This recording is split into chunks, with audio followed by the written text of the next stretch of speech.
All right, friends of Spurs Nation, welcome once again to a live edition of Spurs Nation. So today we have a very special guest with us. He is very, very hard to invite. So we will have a good time today. So many insights, so many important things we need to find out. Of course, earlier on, you guys seen me with a mini ranting. I was walking along the streets on the MRT. So ignore that. But guys, stay tuned. Of course, remember to like, comment, subscribe, leave your comments, share this post. This is a very important post for Spurs Nation and Tottenham Hotspur. Guys, this is Spurs Nation.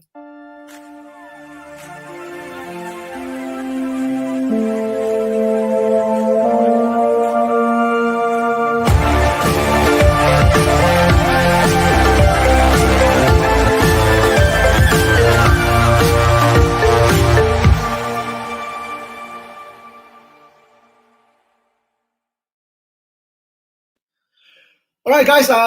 This particular episode was supposed to be a pre-recorded one, and then we'll air it tomorrow. But too many things happen. It's a Monday, for goodness sake. Why is so many things happening on Monday? In the morning, we have this banter about ESL. So I decided the best person to invite to the show to explain about ESL is this gentleman right here. Ladies and gentlemen, Mr. James Walton. Hi, James. How are you, man? I'm doing okay, mate. It's been a hell of a Monday, I tell you. Yeah, man. So James went from morning going to work, appearing on the John Dyke show about an hour ago, and then appearing in Spurs Nation. A heck of a day, man. What is happening? Yeah, it's going up and up and up, right? What comes after this? I don't know. Maybe an invite from the Queen if she's recovered already. Who knows, right? I mean, you know. Yeah, where do we even begin, man? I don't know.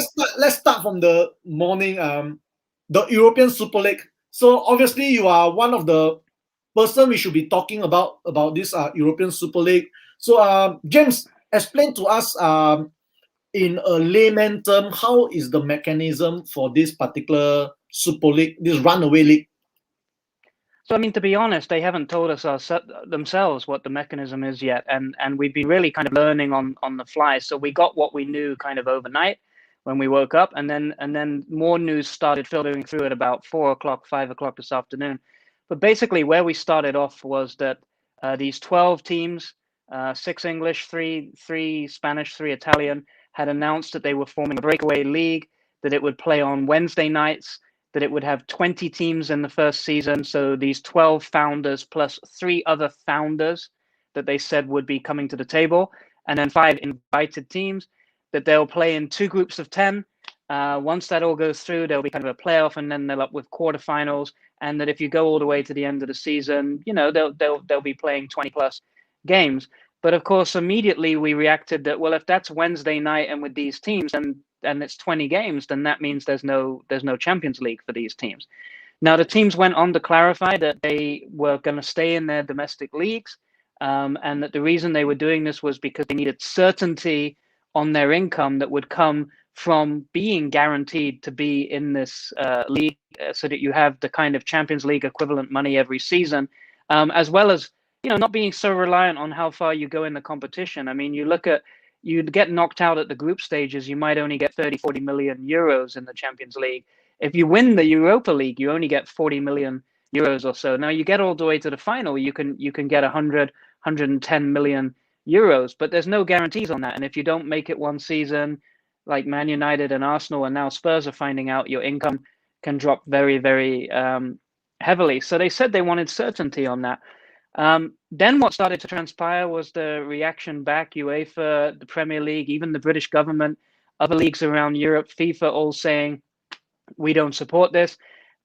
Premier League pointing to their constitution, which says that you cannot join a club that is, a competition that is not sanctioned by the Premier League unless you have a vote by the Premier League clubs, which would mean you would need at least 14 of the 20 clubs to vote to allow this to happen, which isn't going to happen, let's face it. UEFA started talking about banning these teams from club competition, and then even potentially banning their players from international competition, which would mean potentially the World Cup and the European Championship. So all these things kind of happened, and we were kind of parked there this morning wondering what comes next.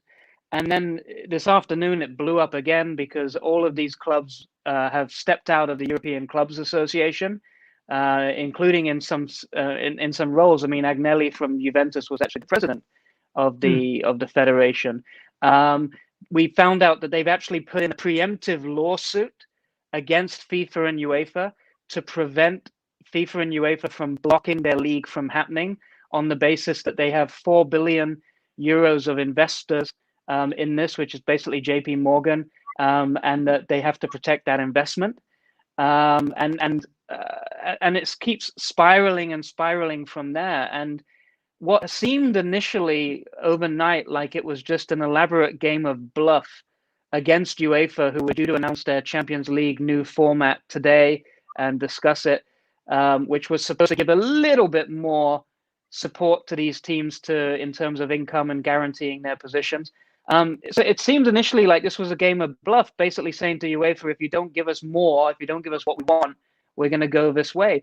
But then when you go and find they've got a website, when you see this lawsuit they've put in, when you see the way in which they all simultaneously almost stepped out of the ECA, you kind of sit there and go, these guys are quite serious. And if this is a game of, if this is bluff, if this is chess that they're playing here, this is high stakes, because the damage that will be done to their relationships with UEFA, the damage that will be done to their relationships with other teams and with the fans is, potentially can never be recovered. So, James, just in case for all viewers who are thinking, guys, just in case you are wondering what is this Super League, it is a super breakaway league that involves the two Manchester clubs, the Manchester United, Manchester City, of course, the two North London clubs, Tottenham and that red colour team. We have Chelsea. Of course, we have the Italian contingent. We have the Milan clubs. We have Juve. We have the two Madrids, Barcelona. So, in case you are wondering, how could I forget them? Liverpool. Azza will be very upset with you. Come on, man. Come on. Speaking about Liverpool, James, you were talking earlier this morning about teams that want to make the move to the next level to join this elite group. Another team from Liverpool, Everton. Recently, they have announced a 500 million stadium. And what will happen to teams like this, since the money will all go away? So the money is all coming to this Super League now. So in your opinion, what will happen to these plans and clubs that want to make the next level up? So there's a couple of ways this could play out, right? If the rest of the teams get kicked out of the Premier League, then in theory, these teams could be winning the Premier League, which may be nice for them.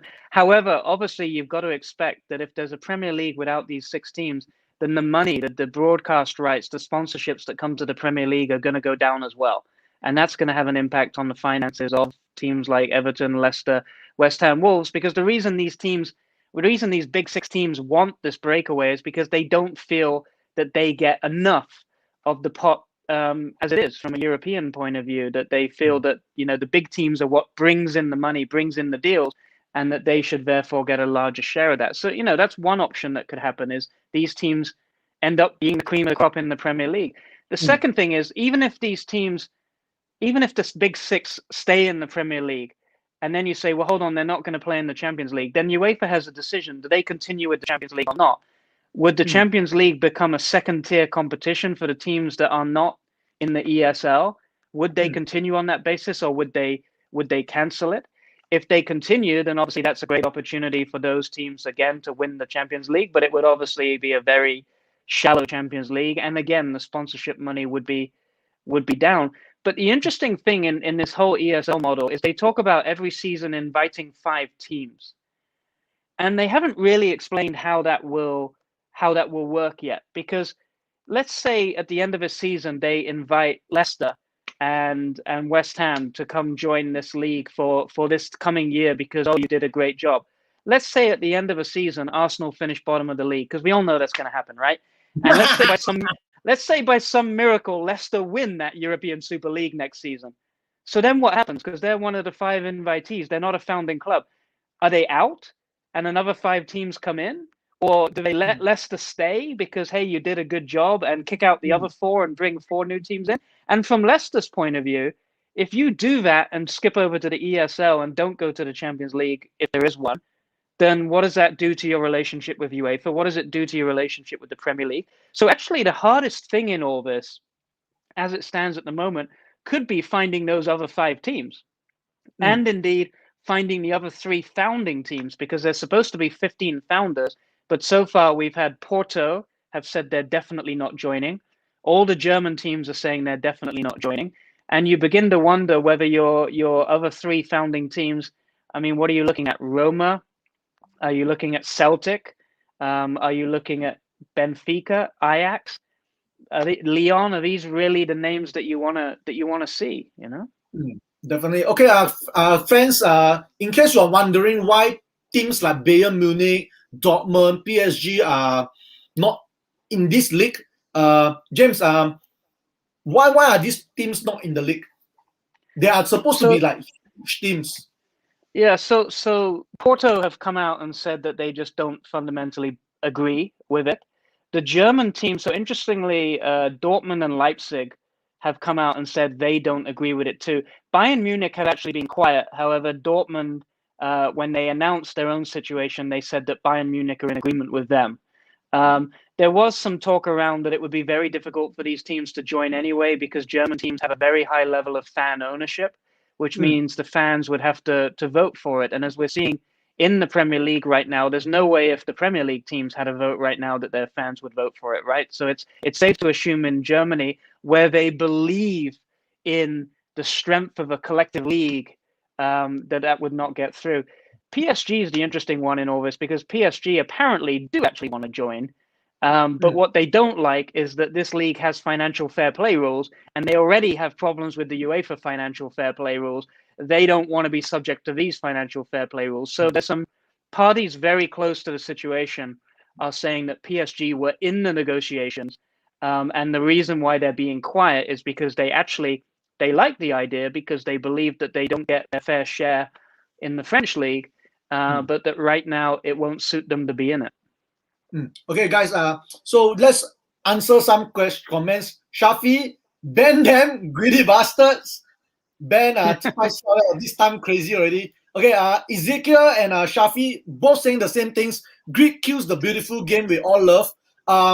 As we mentioned before, James, this game is no more just the beautiful game. It's also the money talks game. So and Shafi, players also affected. FIFA released statements, they will be banned from playing World Cup. This is a very interesting point, because just before we came on air, I saw this particular tweet. Players who play, this is from the UEFA president, players who play in the closed league will be banned from participating in the World Cup and the European Championship, which is happening in a short while. They won't be able to play for the national team. So we are potentially looking at a European Championship with basically maybe 30 to 40% of the German team not playing. The whole Italian team probably not playing. 70 to 80% of the Spanish team not playing. Probably half of the French team, people like Cristiano, half of the England team not playing. Do you think this threat from UEFA, does it make sense for them? Because you are probably losing all your main players minus Mbappe. I mean, there was a great comment in one of the papers earlier that the World Cup without all these players is basically the Olympics. And who watches the Olympics football, right? I mean, and it's true. Is what it would come to. So from a FIFA point of view, from a UEFA point of view, FIFA really don't have much to lose in this situation, because FIFA don't control the national level club game. It may set a dangerous precedent, and that would obviously affect potentially Asian leagues and South American leagues and other things. And then FIFA has to worry a little bit. But don't forget, FIFA only really controls the Club World Cup and the actual World Cup. And the rest is down in the division. So for FIFA, if these players were banned from the national teams and that affected the World Cup and resulted in reduced sponsorships, reduced viewing figures, FIFA would lose a lot. So they are probably actually erring on the side here of wait and see. UEFA are the ones that have a lot to lose, because UEFA have the Champions League to lose, quite simply, from this whole equation. So UEFA are making this threat, but the interesting thing will be whether FIFA actually wants to back that up. Okay, let's go back to the comments again. From Michelle Ng, sad day for Spurs. We'll get that. We'll get back to that in a short while. Your good friend Yan, who from French team is a Cristiano. We are talking about the Portuguese, of course. And Chris, Spurs are not a big team. So talking about Spurs, we all know that these 12 teams in this Super League, we are talking about former Champions League winners, minus Arsenal, ourselves, City, and Atlético Madrid. So why were we selected? Is it because our money? Is it because connections, or is it why? So if you look back in the history, when this all started, it all started with what was called the Gang of 14. And that group didn't involve Spurs many years ago now, 10 years plus ago now. But it did involve a few other teams, even like Marseille and Ajax at various times. And obviously Bayern Munich and PSG were in that group as well. And what's changed is a couple of things. Obviously, Spurs' status has changed. They've been a regular Champions League team up until this season. They have a much bigger profile. They have a good profile in the Asian markets. So they're not an unattractive team. I mean, definitely, far ahead of the other English teams that could potentially be in. But the question, in the old days, it was 4 English teams, and then Man City and Spurs basically got added. Why are they at the table? Well, frankly, I mean, if Bayern Munich, Borussia Dortmund, and PSG are not coming to the table, and Porto are not coming to the table, and they're getting other rejections, then having someone that's willing to come to the table and take that chance with you is better than nothing at all. I mean, can you imagine if they were sat there right now with 8 teams or 9 teams? From Daniel Levy's point of view, there's some very attractive things in here. There's some things around being at that top table and getting the profile and the branding that he wants for the club, and potentially improving his ability to sell the club, as well as to sell sponsorships and naming rights. And secondly, what's been talked about is that there's this kind of $3 billion or so infrastructure fund that will be paid out almost as a signing on fee for the clubs. And there's a lot of talk of 300 million, but that 300 million is only really for the top 6 teams. Spurs would probably get around 200 or so, but still 200 million of free money at this point in time, when you've got a stadium debt of over 600 million, would definitely go a long way to easing some of those problems. So from Daniel's point of view, it's a money play. But what's been interesting is to hear some of the people that are in the know around this deal saying in the last few hours that there are teams that are absolutely passionate about this project and will force it through no matter what. And the rumors is that it's Liverpool, it's Arsenal, it's Manchester United, and it's Juventus and Real Madrid are the ones that are really, they will die on this project if they need to. And then there are people that are in it because it suits their interest to be in it, and it's better off to be in it right now than to have to worry about it later. And that's where teams like Tottenham and Atletico Madrid and some come in. And then there's a couple of teams like Manchester City and Chelsea that actually, from a financial point of view, don't need this at all. But when they saw how serious it was going, they've signed up to it. And that's why the word is that Man City and Chelsea were the last 2 teams to sign up to this. So Spurs, honestly, are a bit of a weak link at the table right now when you look at this group, probably along with Atletico Madrid and honestly right now with Arsenal. But say in a world where they need to find at least 3 more founding members in the next 3 to 4 weeks, Spurs are at least at the table. So let's get back to the comments once again. We'll get back to this to James and the short one from Shafi. James, what do you think Levy is plotting? Once again, Shafi is our regular panelist, but today he has something also. Azhar, thank you, Azhar. They whip a whipping team. That's why Arsenal is there. Yeah, we are now at the table of champions. Yan, tune in to watch a legend, of course. We got the legend here, James. Of course, Darren Spikeman. Once again, well done to Inik to get the club into such a position. And we have, of course, a question from Azhar. Question for James. Why do you think Spurs would risk so much money to sack Mourinho? We will get back to that in a short while. But Shafi, yeah, James answered your question already about the Super League. So, James, from what you see, basically Spurs are in a place in between a rock and a hard place. If we join, people are calling us names now, saying that Levy is selling out the club, the history, the tradition, everything is gone. But on the other hand, if we are to miss out on this potential, I mean, the next thing in world football, if we are to miss out on this, what are the repercussions? Well, I think that's the thing, right? Can you imagine how the fans would be reacting today if we were not in it? I mean, we would probably still have fans being self-righteous and saying we're glad we're not in it, but also secretly, you want to be playing these games. I think the issue we all have with it is what will be the effect on the domestic league? Will there be a trickle down of money still into the football league and to the lower clubs, because we all do still believe in that? Will we still get our rivalries against these awful teams like West Ham and people like that? And indeed, will there be a bit of fatigue from all these games happening all the time? So I think there's a lot of worries, but at the end of the day, I do feel that we would all honestly rather be in this table and in this discussion if it's going to happen, rather than be out of it. But it comes back to a good question that Shafi just, I think it was Azza just asked right now, right? Which is, why have Spurs spent so much money to sack Mourinho right now? If you were going to go into the ESL anyway, and your Champions League position didn't really matter.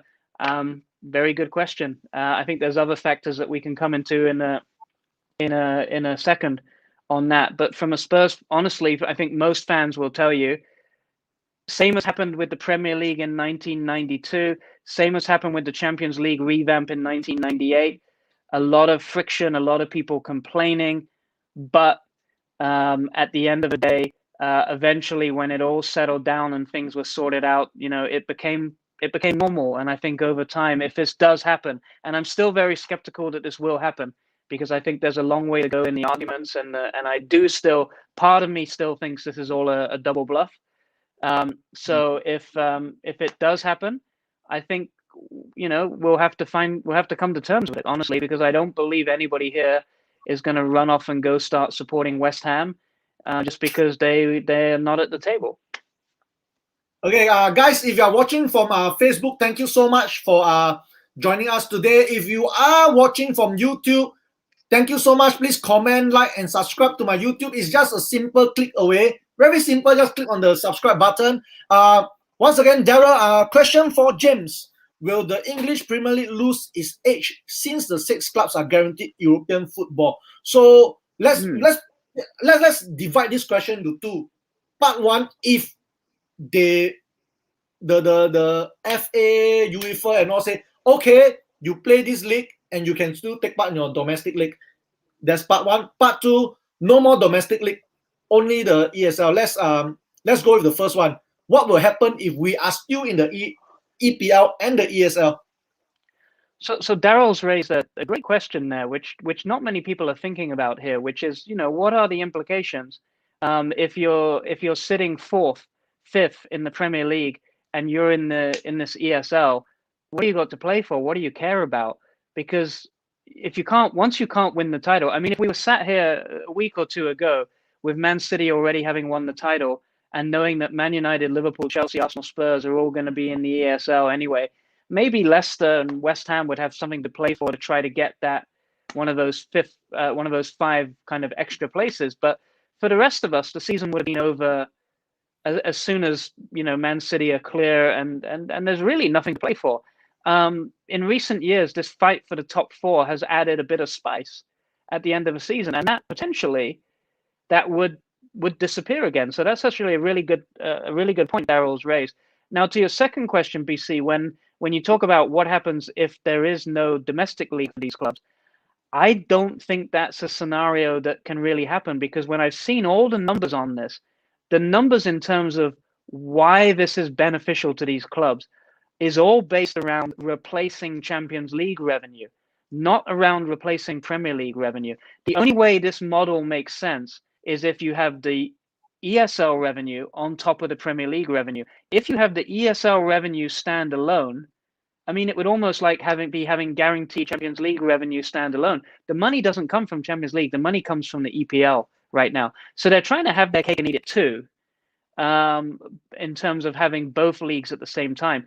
So if by some scenario the EPL kicks them out and these teams are basically homeless, I actually think what they would probably do as a next step is to turn this ESL from a cup-style competition like it's going towards, and to actually have 20 teams or 18 teams more likely in a league playing 2 games home and away and their own little cup competition or whatever else it is, because they would not be able to financially survive on the basis of the competition as it is drawn up right now. It just wouldn't happen. Okay, we have a question from Hairi. If the Super League does happen, will there be a scenario a team be both in the UCL and Super League? As James mentioned earlier, before this question was posted, no, that will not be the case, because let's say these 6 teams are, what James mentioned, the moment they realize they can't win the league anymore, there's nothing to play for. So there will be affected. Chris, EPL can't afford to just to clarify on that question, right? That question is asking, would you still have both the competitions, right? The UCL and the Super League. No, in theory, you could. In theory, there could be both leagues, but a team wouldn't be able to be in both because fixture congestion, more than anything, right? So even assuming the teams are allowed to stay in UEFA and they're allowed to stay in the Premier League, if you finished second and so you qualified for the Champions League, when are you going to play your matches? Because you're going to have 20 matches on a Wednesday night during the season, and that's before you start playing your League Cup matches and your FA Cup matches and your Premier League fixtures. So this tournament will greatly increase the number of European matches the teams play. So there's no way they could play the Champions League and play the ESL, because they just wouldn't have enough fixture dates in the calendar. Okay, speaking about the EFL, while we are talking about the ESL, the whole day we were debating, commenting, bantering about the ESL. Out of nowhere, we got an RKO. Daniel Levy just did the RKO out of nowhere. Jose Mourinho is gone. So, James, you are the man who knows all the things happening in Spurs behind the. Okay, well, almost all. At least you got the same hairstyle. So, in your opinion, what happened? What happened? Why was it so sudden? Is it just a way that Daniel Levy already wanted to sack him, and with this ESL thing coming, all the bad press and all, take away the attention? Bye bye, Jose. Yeah, there's the old expression of a good day to bury bad news, right? And there's some people saying that, if you wanted to distract away from your participation in the ESL, then this is definitely one way to do it. But listen, I mean, you and a couple of the other guys have been asking me over the last couple of weeks what is happening, and if you notice, there was one recurring theme in my answers to you, which was everybody's gone quiet. No one's answering on anything, and all I keep hearing is, we're just trying to get through to the end of the season. We're hoping things will turn around soon. Those kind of comments. And my experience, with the club is when everybody stops commenting on something, when everyone goes quiet, it usually means something is afoot. It happened with Pochettino before, and it's happened even on some of the big transfers and stuff. There's usually a quiet before the storm where nobody wants to get caught leaking. No one wants that, something gets out before it gets out, and then there's an inquiry, because there have been situations like that in Premier League teams in the past. So what was interesting for me the last couple of weeks was that there was really not a lot being said. Now, I heard various stages over the weeks in terms of how the relationship with the players was. I was told that as of 3-4 weeks ago, it was some players. I was told 2-3 weeks ago it was quite a few players. I heard in the last few days that actually, although the decision seems to have been made after the Everton game, based on what's being said, based on a few little clues that are out there, it seems that the Everton game was the final straw, and that then the decision was basically made over the weekend after the Everton game. But what I heard was that the things around the Man United game may have actually been a bigger factor. I heard the way that Son reacted after the game. There was a feeling like he may be being lost a little bit. There was the whole way that Jose deflected a little bit from the performance. There was the argument in the press, basically, with Pogba, which I think, it does have an impact, because when you've got a player like that who wasn't delivering for Man United under Jose, Jose left, and now he's actually starting to deliver, and he turns around and says, Jose is the reason I wasn't delivering, and he doesn't know how to manage people. If you're Daniel Levy and you're already teetering on the brink, just hearing some of those things, it does make you worry a little bit. So I think it caught us all by surprise. Let's put it this way: if we had gone to the cup final next weekend and had a Watford done to us, and lost 5 or 6-0, or even a 3-0 where we didn't put in a performance, especially if it was against their reserves, I could have seen him maybe going after that. Once you reach a point that you're not going to win a trophy, the top 4 is gone, you're hanging on till the end of the season. But to do it 6 days before a cup final is staggering. And for those of you that just watched the John Dyke show, there was a comment made by John where he said, isn't this, in a way, really a very poisonous thing to do by Daniel, in terms of taking away his opportunity to win a trophy? Exactly. And my counter to that, my response to that is, the sentiment in the club and the messaging they're getting from the players must be so strong that they don't want to play for Jose, and that they're not performing for Jose, for you to put Ryan Mason in charge 6 days before a cup final basically says, we believe the feel-good factor, the uplift the players will feel by us sacking Jose, it makes us more likely to win this cup final than with our £15 million manager in charge of these players. And that is an incredible position to take at this moment in time. Now, personally, as a Spurs fan, every time a team sacks their manager before they play us, they usually come good, right? They usually show up and put on a performance. So I'm hoping that we will do the same again. I'm hoping that Ryan Mason will, put Toby back in that defense where he belongs, and let the players, and really tell the players, guys, I'm not your manager. Everyone's expecting you to lose this game. Go out and just show what you can do. And I would love it. And I don't care if we lose, honestly, if the players go out on the pitch and play the football that we've all been wanting them to play for the last 6 months, and if they really unleash, and if they lose 4-2 or something, so be it. But don't go out the way we did against Manchester City in the league recently and just play and with a whimper, and embarrass ourselves in a final. Okay, we had this question earlier, but it was reserved for now. Why do you think Spurs would risk so much money to sack Mourinho? I think Azhar, James just answered you the feel-good factor and all, and it's been coming. It's been coming. I saw this tweet earlier on, just before we started the show. Thank you for everything, boss. A pleasure to have worked together. I wish you all the best for your next chapter. I would say with 21 goals in the league and 13 assists so far, do you think it's just a natural evolution for Harry, or is it due to the fact that Jose is playing him in such a position that he gets all the attention? What's your take on Harry Kane's successful season so far? So we've seen Mourinho do this in the past with players like Drogba and people like that, really make them the talisman and build the team around them. Kane's definitely benefited from the opportunity to drop in a little bit, change up his position. I think he also benefited, honestly, from Son having a fantastic start to the season, taking some of the pressure off him a little bit. And obviously, recently, though, that's dried up a little bit. I mean, it's hard to say. Harry Kane has always had 25 goals a season in him. If you look at it, it's just a question of how many games he misses through injury, more than anything. He has always had that in him.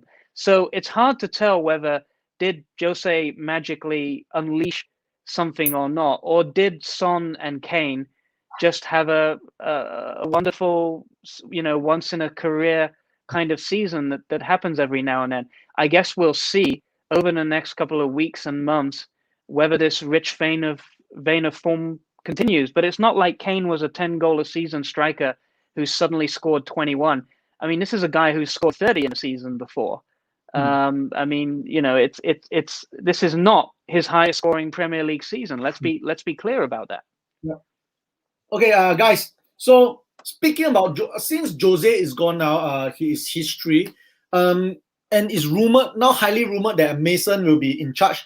Do you see King, Ledley King? We notice something. The whole management team is gone. Sacramento and all, as usual. Normally when the manager goes, his whole team goes. But Ledley King is still in the club. So it seems like Ledley King is a club decision rather than Jose team. Do you see King maybe being groomed or something? Yeah, I mean, the King one's an interesting one because Jose's obviously put him in there. Was it a measure to try to build support with the fans and build some rapport? Is it a measure, towards Ledley moving into coaching and things? I mean, we hear that Ledley is dealing with the defensive side of things, but it's difficult when you watch the games to see that because he basically sits on the bench quite quietly. If he was the defensive coach, wouldn't he be up there a bit more shouting at the players? And if he is the defensive coach, then that raises some questions as well about his coaching, to be honest. I mean, the bottom line is he was an ambassador for the club before this. His connections are to the club. Usually when you see these management teams, I mean, Ryan Mason is also an assistant at the club right now and obviously is staying.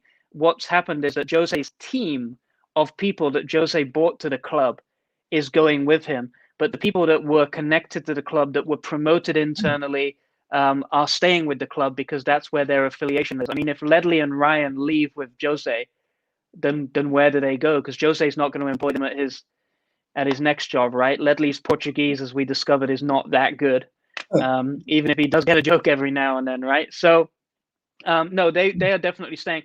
But it will be interesting to see whether Ledley has a role in the new setup. Initially, I would expect that he does for continuity, but longer term, when a new manager comes in, which we assume will happen unless Ryan Mason pulls a Tim Sherwood, then will Ledley still have a role under a new manager, or will he go back to being a club ambassador? Will be an interesting thing to look out for.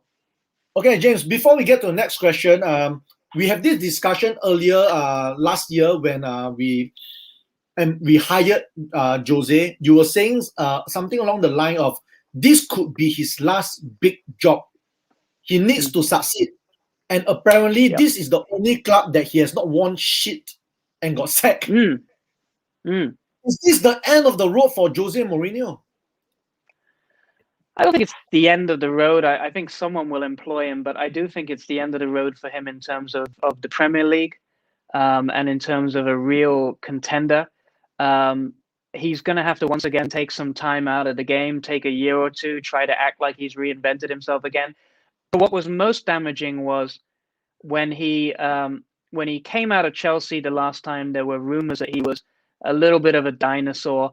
When he went into Man United, it became even more so. But at least he was able to point at the trophies and what he did and turn around and tell people, I won stuff. This is what I do.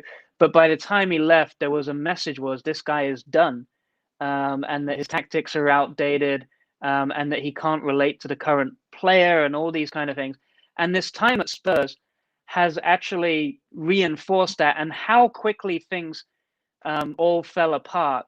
And again, how quickly he turned toxic again, unfortunately means realistically this time he's done, because teams were gambling before, like we did, that even if he's toxic, he'll win you a trophy, but this time he hasn't won a trophy. So Chris just actually raised a good point. If I had to bet where he's going to go next, it's one of two things. He's either going to go be a national team manager, and someone like Portugal, or even perhaps someone maybe in the kind of second tier of Europe that wants to get up there and challenge a little bit, like a Turkey or Russia, who have a history of hiring foreign managers.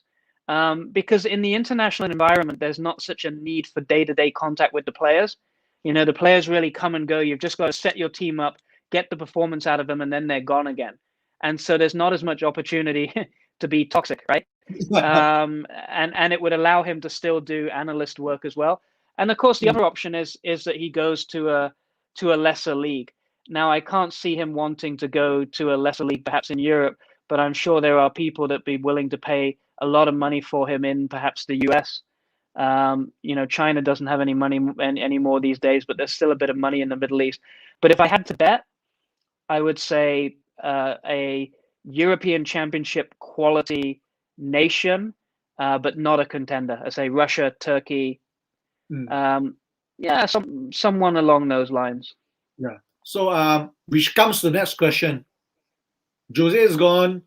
We have so many links, and of course, the one that you were laughing and when John Dykes pointed out earlier, Eddie Howe. I felt like I was in a time machine, man. I mean, if you'd said that 3 years ago, we'd have all kind of gone, okay, but what, when, why, what happened? So basically now there's two school of thoughts. The one that you don't subscribe to, a young upcoming manager, because that will mean people like Harry, Sonny, and all questioning where are we going. And the other school of thought that I think you are subscribing to, we need another proven manager, someone that comes into the club and Harry goes, okay, we have chance to win silverware. So where are we looking at? What kind of manager are we looking at? So if I'm Kane or Son, as you said, I'm looking and I'm saying, when I look at this manager, I'm saying, is this a manager who's going to improve me? Is this a manager who we have a window on this project? Kane, realistically, if he doesn't win something with Spurs in the next 1 to 2 years, probably 1 year, then he is going to get to a point where he needs to leave, and I don't think any of us would object to that, right? So again, you get into the two schools of thought. Now, to be clear, when we talk about the two schools of thought, the first school is the Pochettino model we did a couple of years ago, and it's what we tried to do with Andre Villas-Boas as well. It's to some extent what we tried to do with Sherwood. Daniel has always had this idea of trying to create like a dynasty over 10 years or more. When he saw what Wenger did, when he saw what Ferguson did, he wanted to recreate something like that. And he did actually talk to Ferguson a couple of times and get his advice. They actually spent quite a bit of time together, went for lunch together a few times, everything over the years, to get some advice on that kind of area and what role director of football plays in that and all these kind of things. So when you talk about that category, really right now, you're talking about Scott Parker, you're talking about Eddie Howe. You could potentially, at a pinch, be talking about a Ralph Hasenhüttl or a Daniel Fark, but I don't think any of the fans would get excited about any of those people. I think the only one the Spurs fans might kind of warm towards would potentially be Scotty Parker, because he's ex-Spurs and he wears that beautiful sweater kind of waistcoat kind of thing, which will remind us of Timmy and his magical Gillette, So I think that's the one angle. And then the other category is to get someone proven. But even within proven, I would argue that Nagelsmann, who people are talking about, who, for the record, I think will be very, very difficult. And I think the club would like him, but I think he's going to have a lot of suitors, not the least of which Bayern Munich this summer. But I would say he falls into a category of experienced, but able to, young, but experienced and able to deliver, because this is a Champions League guy. This is our equivalent of doing Thomas Tuchel in a way, right? So there's one or two people like that, but I think everyone would point to him. And then you really get into your older guard, proven kind of people, and that ranges a spectrum from Brendan Rodgers, who's younger, knows the Premier League, hasn't really got a track record of winning things, but you're going to have to pry him out of Leicester. Up to the other end is your Rafael Benitez. Can he come in, win a couple of trophies? He's like a politer, less toxic version of Jose, in terms of you bring him in and you try to salvage something with him, but the players seem to respond well to him. He did a reasonable job at Newcastle too, as well. And then you get to the real, short-term fix options, which is where we see names like Sarri and Conte and Allegri, and even Ancelotti's name showed up. I mean, Klinsmann's name showed up today. Personally, I think that would be the ultimate, cheap attempt at buying the fans back on side, because Klinsmann's record just doesn't stand up to scrutiny for a Premier League team. This would be, be worse than Arteta to be honest. So my gut feeling is that what they'd really like is Nagelsmann or Rodgers. I don't think they'll be able to get Nagelsmann. I think Rodgers, they're going to have to pay quite a lot of money and make some promises.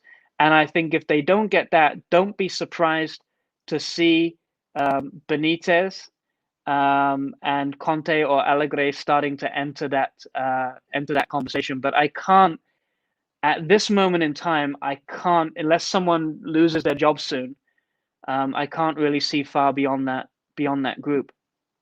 So speaking about Conte, Conte is a serial winner. So he's another former Chelsea manager. Yeah, we're good with those, right? We got Hodder, we got AVB, we got Conte, and why are we always linked to Chelsea managers? That's one question. And another thing is, are we going to maybe let's say, put it in perspective, if we by some voodoo magic we beat City this weekend and lift the cup, he will probably attain hero status. And do you see him getting the job on the permanent? No, I mean Ryan Mason is definitely not a permanent option. It's a nice option, and I think it's a good opportunity for him. But ultimately, he's not a serious option, no matter what he does over the next 8 to 9 games. There's been too many occasions in the past where teams have taken those kind of decisions based on that little uplift you get at the end of the season, and then discovered in the beginning of the next season that it just doesn't pan out. Ryan Mason is not going to attract players to the club. Ryan Mason is very unproven. I mean, we were joking in the chat earlier, right, that if he wins the final this Saturday, after 6 days in the job, he could have won more trophies than Poch, Harry, and Jose combined, which would be quite an accomplishment, but only be on a par with Juan de Ramos, obviously, in the legends, and George Graham in the legends of Spurs management of the last 30 years. But honestly, for him, this is just a good opportunity. Hopefully it goes well for him. You do occasionally see these kind of situations where it doesn't go well, and after 4 or 5 games, the club has to replace the person and do another emergency stopgap. I hope that isn't the case. I hope the players lift. I hope he gets a result against Southampton. I pray he gets a result against Man City. And I think as long as he can steer the club in above Arsenal, and ideally come in 7th or above, I think Daniel Levy will say it's a job well done. You can have your pick of jobs in the club, and now when the new manager comes in, he'll either keep his assistant manager position or get offered something else. Yeah. Okay. Dave is mentioning something about don't even know if we will have any competitions to enter next year. So not sure if we'll make any appointments till we know what's happening for sure.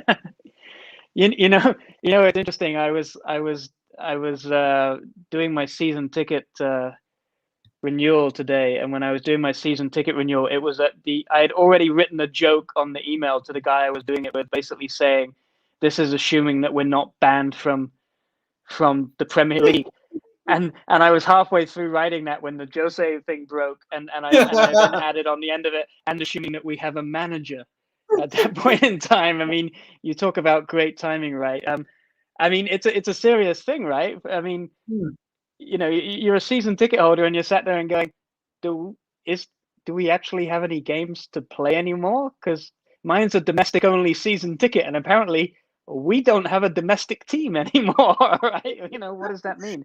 And I think that's why there's a lot of uncertainty out there. So yeah, right now the suggestion would be you may want to keep your Wednesday nights open, but more than likely it may be for the Europa Conference League rather than the Europa Super League. But we'll see. Anyway, there are people asking on the internet everywhere that if, let's say, City will probably go to the Champions League for sure, and then we finish second, will we get automatic qualification to the Conference League? So how will that work? The Conference League place would I believe, if I remember rightly, it just wouldn't exist. It wouldn't even go back to the league. So no, it's the same situation as it has been in the past. If you don't win the League Cup, you don't get anything. And then potentially then you look at the league and you start to look at how the places are going to shake out. And there is a possibility that Chelsea could finish outside the top four, and win the Champions League, which obviously would then create a fifth Champions League spot. And obviously that assumes that, Liverpool, two out of Liverpool, West Ham, and because it's not us, Liverpool, West Ham, and Leicester would finish above them. Then you could have 5 Champions League spots, and then you get into Europa League spots. And of course, there's still a possibility that Arsenal or Manchester United could win the Europa League, but there is a cap on how many spots you can have in each competition. So realistically, as we sit right now, we have to assume that to get into Europe, you're going to have to be 7th. I mean, I wonder, do the players get excited about Europa League or not? I'm not sure. And I've often wondered, what could a team like this do if they didn't have to play twice a week? Because we saw Leicester, when Leicester won the Premier League, the reason Leicester won the Premier League was because they were not in Europe. They got knocked out of the League Cup and the FA Cup very, very early. And they basically only played something like 41, 42 games in the season. And the advantage of that is they were able to basically pick the same starting 11 nearly every week, number one. And number two, it meant if you played on the Saturday and you played the next Saturday, you had 5, 6 uninterrupted days on the training pitch to plan for how you are going to beat Tottenham in your next game. Whereas Tottenham would play on the Saturday, they would have a Sunday rest day. Monday, they would be on the training pitch, Monday, Tuesday, practicing for how to play, whoever it is in Europe. Play in Europe on the Wednesday, so they have to change up the team. Thursday would be a rest day. Friday, they would plan on how to play Leicester on the Saturday. And so you're only getting 1 to 2 days to do tactics, and your players are tired. If you actually look, when Chelsea then beat us to the league 2 years later, they also didn't have Europe as well because they had finished 8th, right? So there is a pattern in all of that. And you've got to imagine, especially if our squad is the way it is, if you've only got PEH in the back of that midfield and you've only got Kane up front, a 42-game season instead of a 62-game season is a big difference, right? Especially coming off the back of a European Championship as well.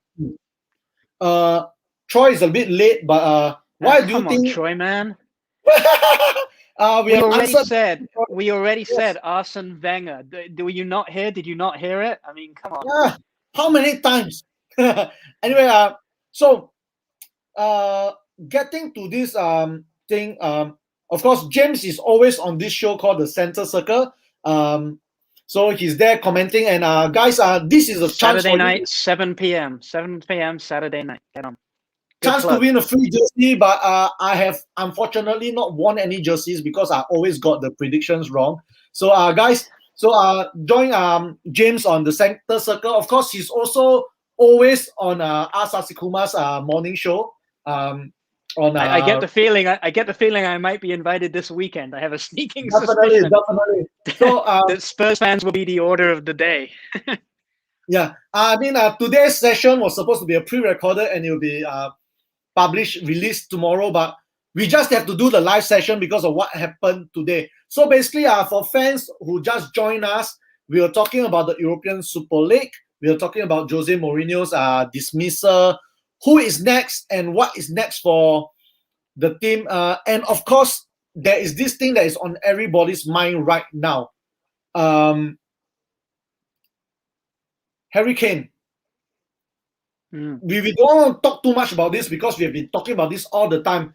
Do you not see him leaving within the next 1 or 2 years? 1 to 2 years, yes.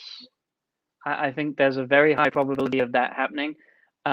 My feeling, and this is a feeling that is not entirely being plucked out of thin air, is, the situation right now is that Daniel Levy needs money. He needs even more money right now that he's got to pay off Jose as well. And basically the asking price in the current environment, when we still don't have fans in the stadium, while Spain will still see restricted financial fair play rules in the coming season, and we're not going to see a merry-go-round, that may happen with Neymar and Mbappe by the looks of it. And Daniel Levy right now will not want to strengthen the rivals. Realistically, the only teams in Europe, if the asking price is what we hear it is, which is over 100 million for a foreign team, and add another 20 to 30 million on that for a English team. How many teams can even afford that? You could make a case for Man City and Manchester United, Barcelona and Real Madrid. Barcelona definitely not. Real Madrid possibly, but they would have to sell and ship a little bit before they can do that.